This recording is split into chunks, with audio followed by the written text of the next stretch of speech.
18 বছর কিরাই কামরানের সব সমস্ত সব ওই বান্দার আমল নামায় লেখা হয়ে যায়। সরে বলা যাবে না সুবহানাল্লাহ।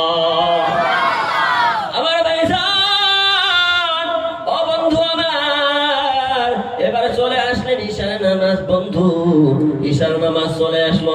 এবার ঈশার নামাজ চলে আসলো ভাইজান। আমার আপনার নবী বলে দিলেন যে বান্দা ও বান্ধি ঈশার নামাজকে আদায় করলো, আমি নবীর সঙ্গে একসাথে জান্নাতে প্রবেশ করলো। সূরা বলা যাবে না সুবহানাল্লাহ। তাই 5 ওয়াক্ত নামাজ পড়লে আগে 5টা পুরস্কার পেলেন, এখনো আরো 5টা পুরস্কার আমার আল্লাহ দিবে নাকি? তাহলে নামাজ পড়বেন তো ইনশাআল্লাহ? পড়বেন তো? কে কে পড়বো 5 ওয়াক্ত নামাজ? নারে তাকবীর! আল্লাহ রাব্বুল আলামিন আমাদের সবাইকে 5 ওয়াক্ত নামাজ ওলা বানিয়ে দিক। সবাই বলি আল্লাহুম্মা আমিন।